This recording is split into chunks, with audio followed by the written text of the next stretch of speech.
नमस्कार दोस्तों, आपका स्वागत करता हूं इस YouTube channel SK coaching centre पर। दोस्तों, आज हम लोग रीजनिंग के एक और नए पार्ट को देखने वाले हैं। ये रीजनिंग का पार्ट नंबर आपका 236 होने वाला है। अगर आप लोग इससे पहले वाले पार्ट नहीं देखे होंगे तो ज़रूर जाकर देख लीजिएगा। इस पार्ट के अंदर जो है हम लोग रीजनिंग के 12 इम्पोर्टेंट प्रश्न को देखने वाले हैं, जो कि आपको आने वाले आगामी सभी परीक्षाओं के लिए काफ़ी महत्वपूर्ण होने वाला है। और जितने बच्चे आरपीएफ एग्ज़ाम के तैयारी कर रहे होंगे वो सारे बच्चे इस वाले यूट्यूब चैनल से ज़रूर जुड़ जाइएगा। इस वाले यूट्यूब चैनल पर आपको बहुत जल्दी 12 बजे दोपहर से जो है वो आरपीएफ एग्ज़ाम के लिए जीके जीएस का लाइव क्लास चलाया जाएगा। और 8 बजे रात से जो है वो आपको आरपीएफ एग्ज़ाम के लिए रीजनिंग का लाइव क्लास चलेगा। तो आप लोग ज़रूर से ज़रूर इस वाले यूट्यूब चैनल से जुड़ जाइएगा और सारे क्वेश्चन को आप लोग खुद से ज़रूर सॉल्व करने की कोशिश कीजिएगा। चलिए हम लोग 1 नंबर क्वेश्चन की ओर चलते हैं। ये रहा क्वेश्चन नंबर 1। क्वेश्चन नंबर 1 आपको कह रहा है नीचे दिए गए श्रृंखला को पूरा करें। श्रृंखला सीरीज से रिलेटेड प्रश्न है। एक श्रृंखला सीरीज दिया हुआ है और यहाँ पर क्वेश्चन मार्क है। इस वाले क्वेश्चन मार्क पे आपका कौन सा संख्या भरा जाएगा ये आप लोगों से पूछ रहा है। सबसे पहले आप लोग श्रृंखला सीरीज को ध्यान से देखिएगा। श्रृंखला सीरीज को देखिएगा तो पहले आपका 25 दिया गया है, 25 के आगे आपका 35 दिया गया है, 35 के आगे आपका 55 दिया हुआ है, 55 के आगे क्वेश्चन मार्क है और क्वेश्चन मार्क के आगे आपका 125 दिया गया है। अगर आप लोग ध्यान से देखिएगा इस वाले श्रृंखला सीरीज को तो ये जो श्रृंखला है ये आपका ऊपर की ओर बढ़ रहा है। और जब भी आपको इस प्रकार के श्रृंखला देखने को मिले तो सबसे पहले आप लोग अंतर को देखिएगा। ध्यान से देखिएगा तो 25 से आपका 35 है, यहाँ पर आपका +10 का अंतर है, 35 से आपका 55 है, +20 का अंतर है और आगे आपका क्वेश्चन मार्क है। ध्यान से देखिएगा +10 का है, +20 का है, यानी कि 10 बढ़ा दिया गया है, +10 है, +20 है, यानी कि अगला अंतर जो है वो आपका +30 का हो जाएगा। 55 + 30 जो है ये आपका 85 होता है, यानी कि इस वाले क्वेश्चन मार्क पे आपका 85 भरा जाएगा। आगे देखिएगा तो 85 के बाद आपका 125 है, यहाँ पर आपका +40 का अंतर बनता है, +10 +20 +30 और यहाँ पर देखिए 10 बढ़ाकर आगे +40 भी दिया गया है, यानी कि इस वाले क्वेश्चन मार्क पे आपका 85 भरा जाएगा। 85 आपका ऑप्शन नंबर सी में दिया गया है, जो कि आपका सही उत्तर बनता है। चलिए अगले प्रश्न की ओर हम लोग चलेंगे, क्वेश्चन नंबर 2 की ओर। ये रहा क्वेश्चन नंबर 2। क्वेश्चन नंबर 2 आपको कह रहा है नीचे दिए गए प्रश्न में लुप्त संख्या ज्ञात करें। इस बार आपको लुप्त संख्या निकालने के लिए बोला जा रहा है। यहाँ पर आपका एक क्वेश्चन मार्क है। इस वाले क्वेश्चन मार्क पे आपका कौन सा संख्या भरा जाएगा ये आप लोगों से पूछ रहा है। ये जो प्रश्न है ये आपका मिसिंग नंबर से रिलेटेड प्रश्न है और ये भी प्रश्न आपके आने वाले आगामी सभी परीक्षाओं के लिए काफ़ी इम्पोर्टेंट प्रश्न है। तो पहले आप लोग खुद से ज़रूर सॉल्व करने की कोशिश कीजिएगा।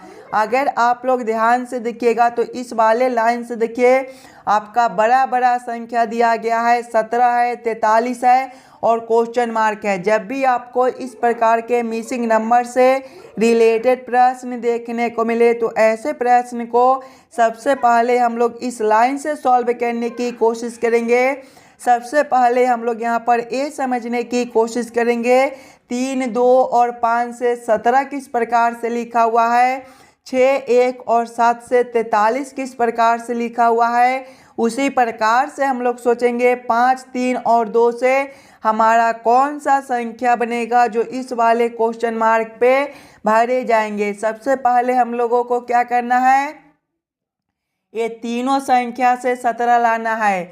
अगर हम लोग सबसे पहले पहला संख्या गुना करते हैं तीसरा संख्या, यानी कि 5 गुना 3 करते हैं तो ये आपका 15 होता है, प्लस करेंगे दूसरा संख्या आपका 2 है, 15 प्लस 2 आपका 17 होता है। यहाँ पर देखिए लास्ट वाला संख्या आपका 17 दिया गया है। वही सेम आगे करेंगे, पहला संख्या गुना करेंगे तीसरा संख्या, पहला संख्या 6 है और तीसरा संख्या 7 है। 6 गुना 7 आपका 42 होता है। प्लस करेंगे हम लोग दूसरा संख्या आपका 1 है। 42 प्लस 1 आपका 43 होता है। देखिए लास्ट वाला संख्या आपका 43 दिया गया है। यानी कि इसी प्रकार से इस वाले प्रश्न को हम लोग सॉल्व कर सकते हैं। तो वही सेम हम लोग आगे करेंगे। सबसे पहले पहला संख्या गुना करेंगे तीसरा संख्या, पहला संख्या 5 है और तीसरा संख्या 2 है। 5 गुना 2 जो है ये आपका 10 होता है। प्लस करेंगे दूसरा संख्या 3 है। 10 प्लस 3 आपका 13 बनता है। 13 आपका ऑप्शन नंबर बी में दिया गया है, जो कि आपका सही उत्तर हो जाएगा। इस वाले क्वेश्चन मार्क पे आपका 13 भरा जाएगा। क्लियर है।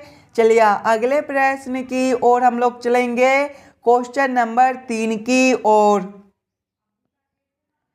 ये रहा क्वेश्चन नंबर 3। क्वेश्चन नंबर 3 जो है ये आपका वेन अरे के वेन डायग्राम से रिलेटेड प्रश्न है। दिन, वर्ष और महीने का किस प्रकार से वेन अरे के वेन डायग्राम बनेगा, ये आप लोगों से पूछ रहा है। जब भी आपको वेन अरे के वेन डायग्राम से रिलेटेड प्रश्न देखने को मिले तो सबसे पहले आप लोग सभी शब्दों को ध्यान से देखिएगा और समझने की कोशिश कीजिएगा। ये सभी शब्द में कौन शब्द किसके साथ संबंधित है, किसके अंदर हम लोग किसको रख सकते हैं।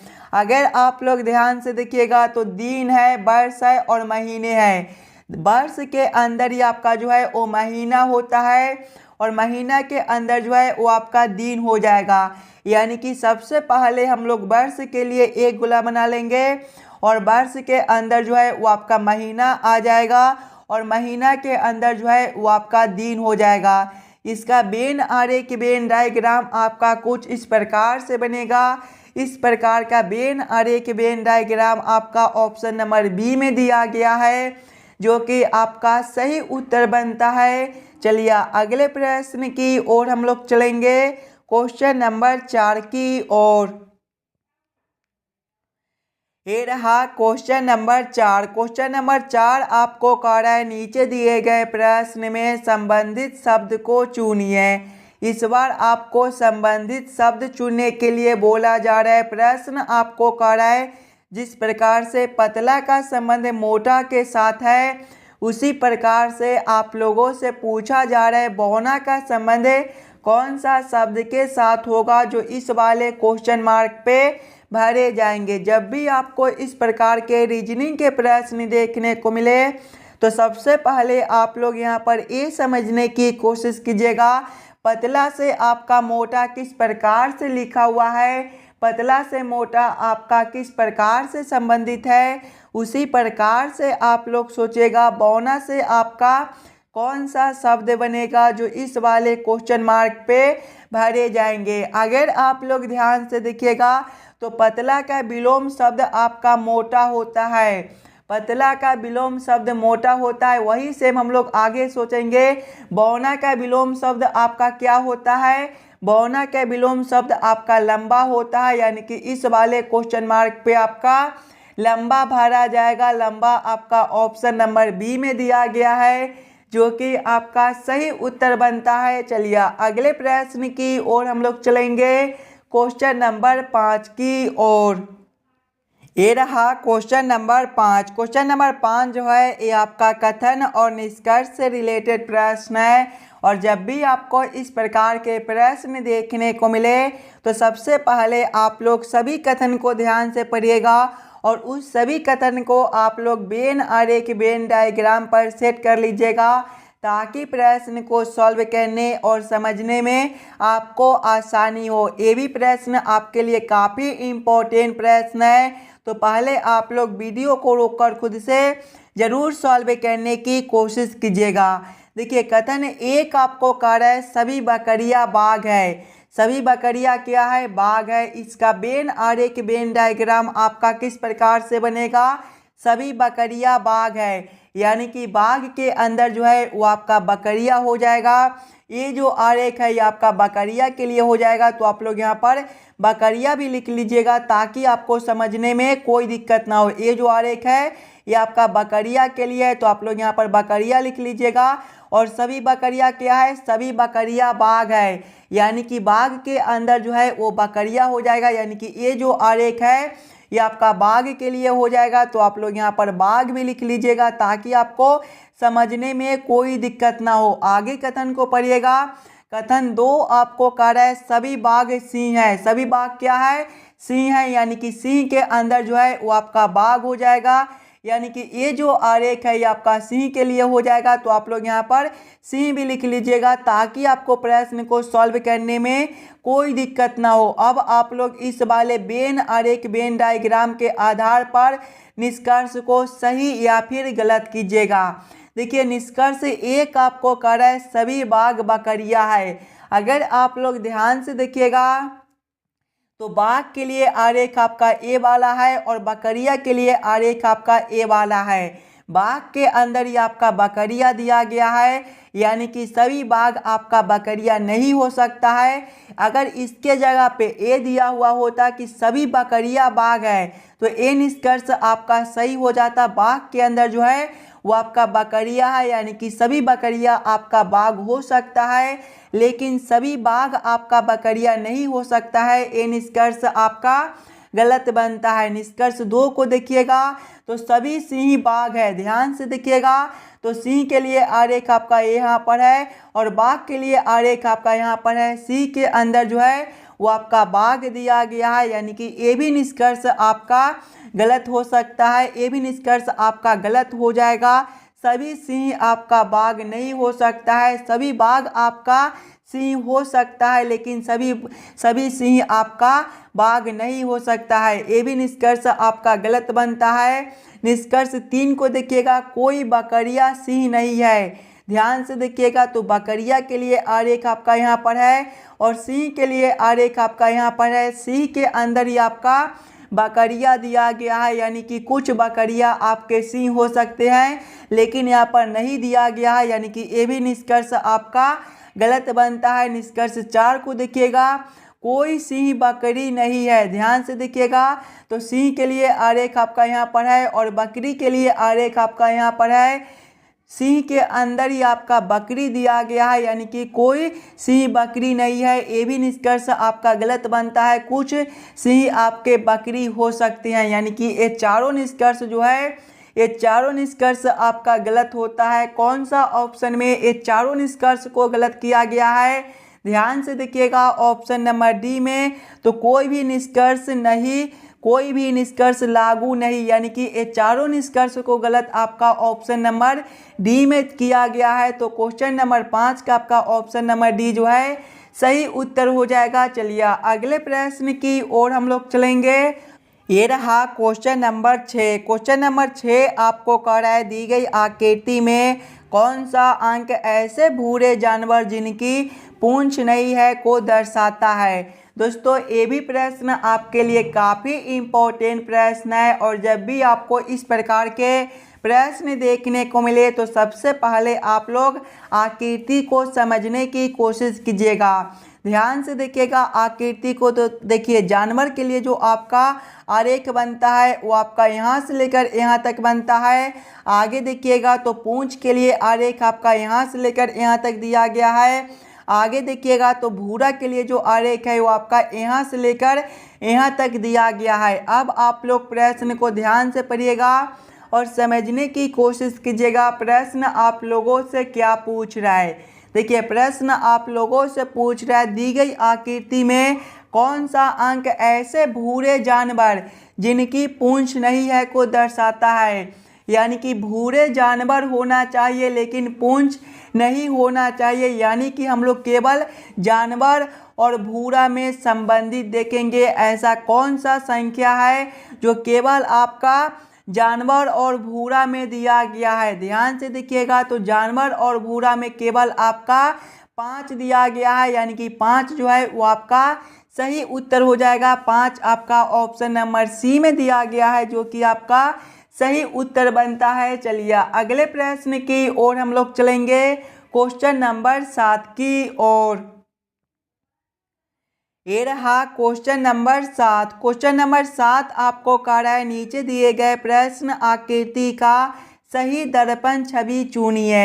यहाँ पर आपका एक प्रश्न आकृति दिया हुआ है, कुछ इस प्रकार का आपका प्रश्न आकृति है और प्रश्न आप लोगों से पूछ रहा है इस वाले प्रश्न आकृति का किस प्रकार से दर्पण छवि बनेगा। दोस्तों जब भी आपको दर्पण छवि निकालने के लिए बोले तो सबसे पहले आप लोग दर्पण को ध्यान से देखिएगा।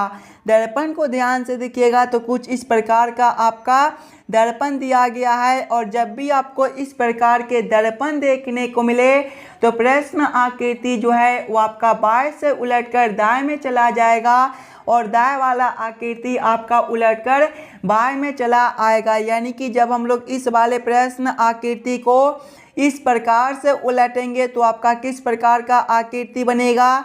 ये जो आरेख आपका इस प्रकार, ये जो आकृति आपका इस प्रकार से दिया गया है, ये आपके इस प्रकार से उलटने के बाद आपको कुछ इस प्रकार से दिखाई देंगे। इस प्रकार का देखिएगा उत्तर आकृति आपका कौन सा ऑप्शन में दिया गया है।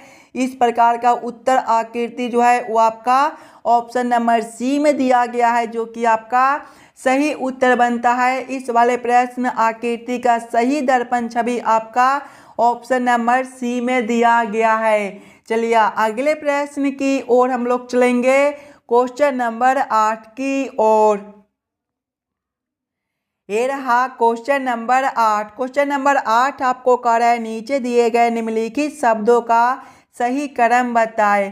परमाणु, पदार्थ, अणु और इलेक्ट्रॉन का किस प्रकार से सही क्रम बनता है, ये आप लोगों से पूछ रहा है। सबसे पहले आप लोग सभी शब्दों को ध्यान से देखिएगा और समझने की कोशिश कीजिएगा ये सभी शब्दों का आपका किस प्रकार से सही क्रम बनता है। अगर आप लोग ध्यान से देखिएगा तो इसमें सबसे पहले जो है वो आपके इलेक्ट्रॉन हो जाएंगे, यानी कि 4 नंबर इलेक्ट्रॉन के बाद जो है वो आपका परमाणु हो जाएगा, यानी कि 1 नंबर परमाणु के बाद जो है वो आपका अणु हो जाएगा, यानी कि 3 नंबर अणु के बाद जो है वो आपका पदार्थ हो जाएगा, यानी कि 2 नंबर। कौन सा ऑप्शन में आपका 4 1 3 2 दिया गया है।